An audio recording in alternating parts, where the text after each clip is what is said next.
ඒ සදාචාර සම්පන්න පුද්ගලයෙක් බිහි කරන හොඳම දෝතන තමයි කලායතනය සහ සංස්කෘතික මධ්‍යස්ථානය. මම ඒක හිතනවා ළමයෙක් හැදෙනවා නම් ළමයෙක්ගේ නොමගට යන්නේ නැතුව. මම දන්නවා මගේ ගමේ අපේ කලායතන නිසා මගේ ගමේ තරුණ පිරිස් රාශියක් මම ඇත්තටම බේරගත්ත කිව්වොත් නිවැරදි. ඒ ළමයි ටික මම ගෙදරට ගෙන්නගෙන හේවිසි පුරුදු කරලා නැටුම් පුරුදු කරලා හේවිසි ගහන තමයි ළමයි එන්නේ. ඒ වුණාට අන්තිමට නටලා දැන් විස්මංගල්‍යකුත් මම කරා. මම ඇත්තටම විස්මංගල්‍ය කියන දේ අර මේ අවුරුද්දෙන් අවුරුද්ද එහෙමනම් මගේ කෙරෙන්නේ නැහැ. මොකද මං අවුරුදු 8කට පස්සේ තමයි මේ දැන් විස්මංගල්‍ය ගිය පෙබරවාරි 28 වෙනිදා කරේ. මට ඔකට ටියල් දුන්නේ අපේ ශාස්ත්‍රීය ප්‍රවීණ දැවැන්තයෙක් චන්දන වික්‍රමසිංහ සර්. චන්දන සර් ආවා 2015 මගේ විස්මංගල්‍යයට රත්නපුරේට.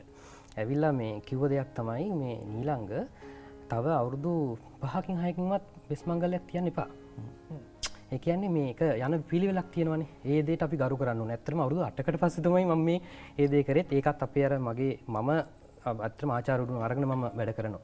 ආචාර්යවරුන් දෙපළක් ඉන්නවා අපේ. සුමාල් කියලා රත්නපුරේ ඉන්න ප්‍රවීණම බෙර වාදන ශිල්පියෙක්. ඇත්තටම හොඳම වැඩේ කිව්වොත් හරි. එයාට බාර දුන්න මගේ ටීම් එක. මගේ දරුවෝ ටික බාර දීලා මෙන්න ගොඩ දාන්න. කරන්න වැඩේ.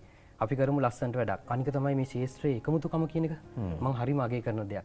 මම කියන්නේ එකමුතු වෙන්න ඕන. ශාස්ත්‍රයේ හැමෝම එකමුතු වෙලා එක වැඩක් කරොත් ඒ හැමෝගෙම අදහස් වලින් ලස්සන වැඩක් නිම වෙනවා. කරන්න පුළුවන්. ඒක මාර්ගයක්. මම හිතන අවිෂ්ක ඒකට තව දෙයක් එකතු කරන්න ඕනේ. දැන් අපි අර රජයේ සංස්කෘතික කටයුතු දෙපාර්තමේන්තුව සංස්කෘතික අමාත්‍යාංශ ගැන කතා කරා වගේම ලංකාවේ ඒ වෙනුවෙන් විවිධ අවස්ථාවල් තියෙනවා.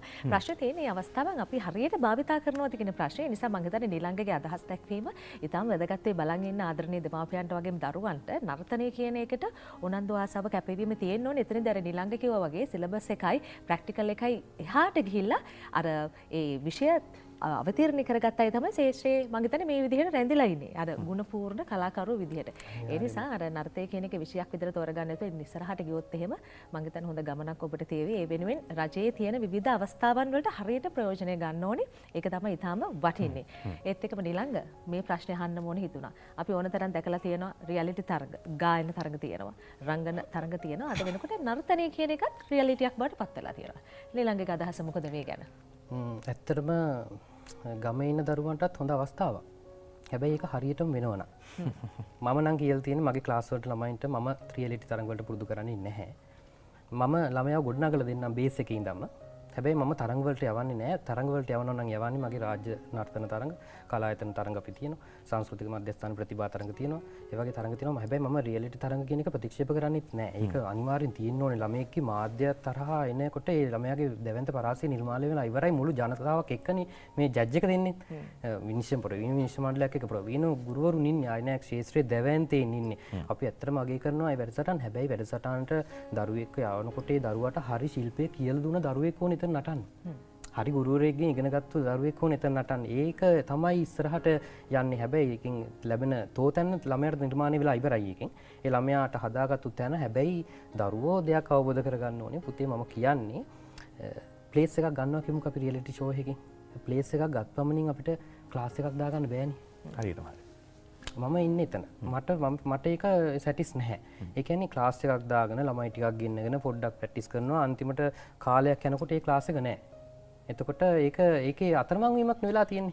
එතකොට එහෙම මේක දිගටම පැවතෙන්න ඕනේ. ඇත්තටම මේ රූපවාහිනී මාධ්‍යෙන් අපි දැක්කා ඒ දවස්වල ජාතික රූපවාහිනියෙන් තමයි කරපු හොඳම මම නම් හිතන විදිහට රජිත රශ්මි වැඩසටහන, ඒ වගේම රංගාභිෂේක වැඩසටහන අපි ගොඩක්ම අගය කරන්න ඕන වැඩසටහන. රංගාභිෂේක මාත් නටලා තියෙනවා ජනකලා කේන්ද්‍රයේ තිබුණේ. ඉතින් හරිම මේ සුපිරි තරඟ සුපිරි තරඟ ඒවැන් බිහි වුණු නර්තන ශිල්පීන්, නර්තන ගායන ශිල්පීන් අදටත් අද පරපුර ගොඩනගාගෙන ඒගොල්ලෝ දෙයක් ලස්සනට කරගෙන පාසල් ගුරුවරු විටක විශ්වවිද්‍යාල කතිකාචාර්යවරු වෙනම ඒ හරියට ලස්සනට වැඩ ටික කරනවා. මම කියන්නේ රියැලිටි තරඟවලත් මෙන්න මේ ක්‍රමයේ ඉන්න ඕනේ. ළමයාට අනාගතයක් තියෙන්න ඕනේ. වෘත්තීය මට්ටමින් ළමයා ජය ගන්න ඕනේ. ඉතින් අපි දරුවන්ටනේ හැමදේම කරන්නේ. අපි කියන්නේ දරුවන්ට තමයි හොඳම දේ දෙන්නේ. ඒතකොට මේ දරුවන්ට හොඳම දේ දෙනකොට මේක වෘත්තීය මට්ටමින් එහාට ගිහිල්ලා දරුවා ජාත්‍යන්තරයට කොහොමද මේක ජය ගන්නේ? රියැලිටි ෂෝ එකකින් ඇත්තටම ජාත්‍යන්තරයට ළමයා යනවා. මොකද දෙස් විදෙස් ඕනි කෙනෙක් බලනවා. එතකොට ඒකේ ළමයාගේ හරි පාරේ පුතා ගොඩන හෝ දුව ගොඩනගා ගත්තේ නැත්නම් ඒගොල්ලෝ අතරමං වෙනවා.